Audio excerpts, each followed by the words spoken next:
Greetings out there in YouTube land. This is Morris, man. As always, I thank you guys for coming to my channel. And today I'm going to do a short video. And what I'm going to do from time to time is put together a series of these short videos that will help the young up-and-coming, inspiring musician to, get into the business and things to be leery of and things to try to avoid. Because throughout the years of me being in the music industry, I've seen all types of scams and things that you don't want to walk into.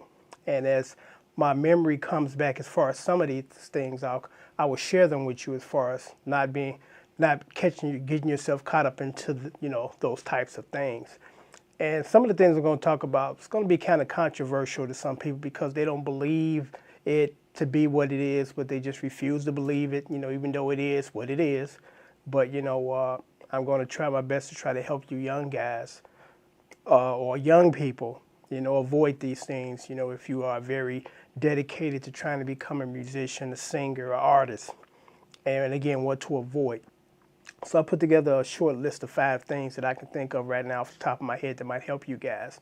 And here is the first one, and a lot of people still won't agree with me, but the songwriting contest nonsense.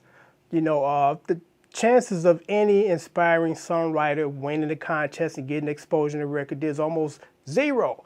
The majority of those contests are just composed of making up a promise that they don't deliver, and then they just walk off with your registration fee. Because that's the tip-off. When anybody asks you for your money, you need to back off that. Because I look at it this way. You should be paying me if I'm entering my material to a contest that might help your contest overall.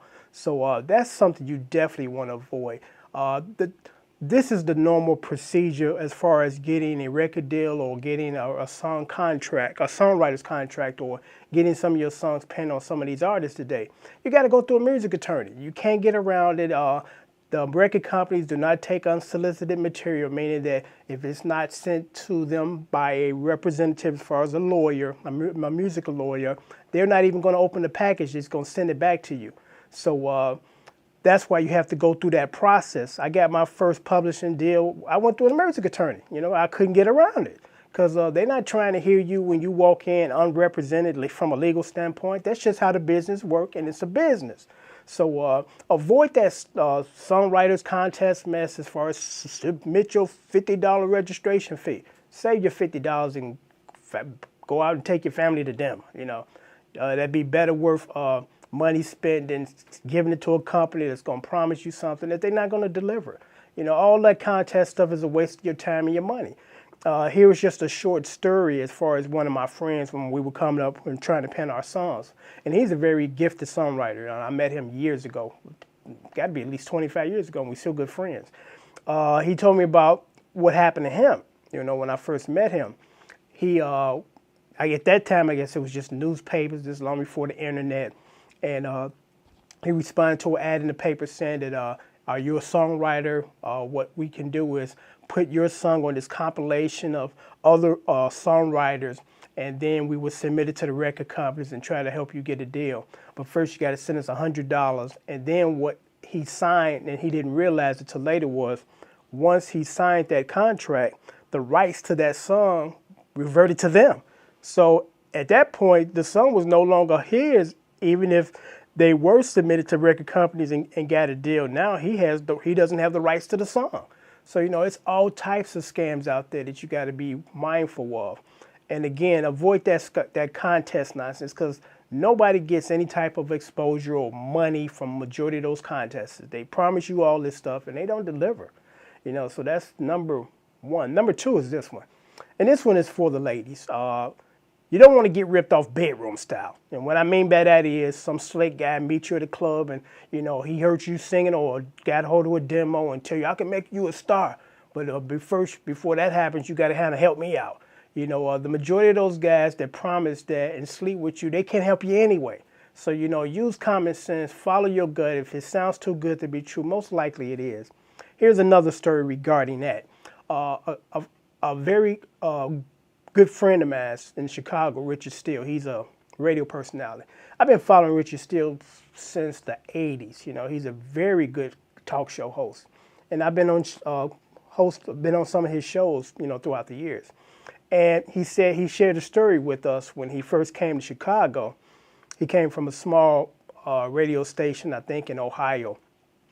And it's customary that when you come to a big city and you're the new guy, that they throw these parties in your honor. You know, the new people that's come aboard. So he didn't go to that particular, function. And then he said about 2 weeks later, he got a call from a lady saying, well, have you done anything with my demo?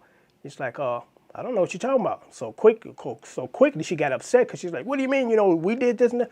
And he said he felt so bad because the person that was claiming to be him was not him. And he said, ma'am, if you want to come down to the radio station and meet me, I can prove that whoever you were dealing with is not me. And, I felt bad that they ripped you off of my name. So she came down and she felt really bad. He felt really bad.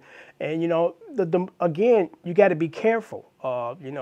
Somebody proposed to be him and slept with this woman with promise of getting her demo, passed off to the record producers of these big artists, and it just didn't happen.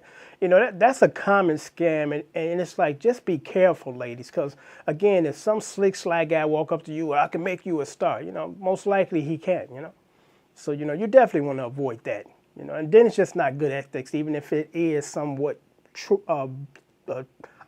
real that they can't help you. You don't want to start your music career on that note. You don't want to end it on that note either. Okay, number 3 is this one. Get your stuff copyrighted. Whatever you think you have that's any value, even if it's not any value, make sure you go through the proper channels as far as the Library of Congress, getting your stuff copywritten. You can't rely on that. They call it the poor man's copyright, where you put a cassette or a DVD in an envelope and send it to yourself and don't break the seal nonsense. That doesn't hold up in court. They use that as a paperweight.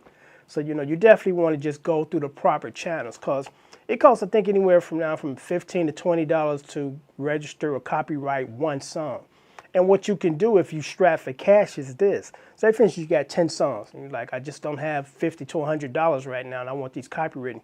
What you can do is put them in a collection. If you got 10 songs, you can say the Morris Man collection, then you list the songs on the sheet, and then you mail it off, and it's in collection form, and it's about $20, I believe.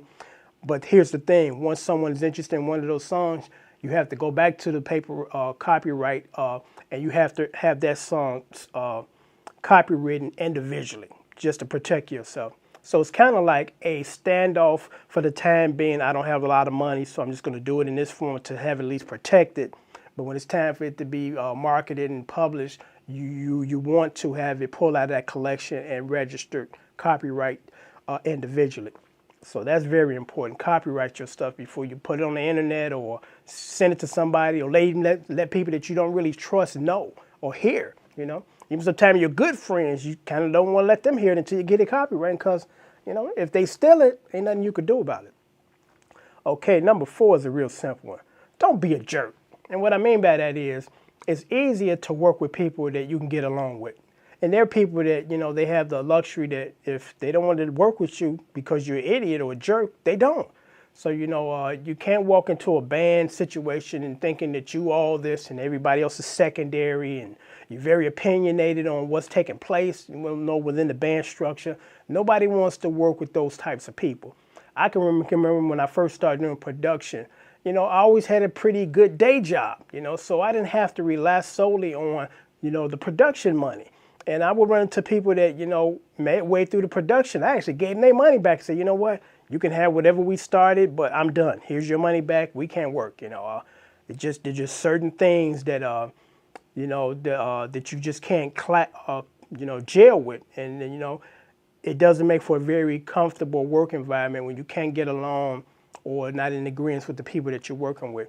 That's one reason why I always wrote most of my songs solely by myself. All the lyrics, all the instrumentation, because I look at my songs as babies and I nurture them. And I don't want nobody walking in and giving me some type of, comment or feedback that ain't really negative or not really positive, this should be like this, So I've always just did this stuff by myself because, you don't want to be clashing with people. Number 5, which is really self-explanatory. If you're going to be in the music business, know the business. And what I mean by that is, now with the internet, you can do your own research. You can buy books. Because the book that I bought when I was in my early 20s, late teens, it was called This Music, Business of Music. Very good book. And it was very informative as far as the things that I needed to know to keep from getting ripped off or screwed, you know. So if you're going to be in this business, know this business, you know. Do some research, read up on it, ask questions, call people if you don't have the answers to some questions, because you don't want to sign anything that's going to be not good and then tie you up for 10, 15, 20, 30 years and ain't nothing you could do about it, either pay it out or get sued if you break the contract arrangement or deal. You know, so that kind of wraps this up. And then, like I said, from time to time, I'll do some more of these and, you know, to help you guys out, because you try to want to head off stuff that you don't have to deal with if you don't have to. So on that note, I'm signing off. Until next time, take care. Thanks.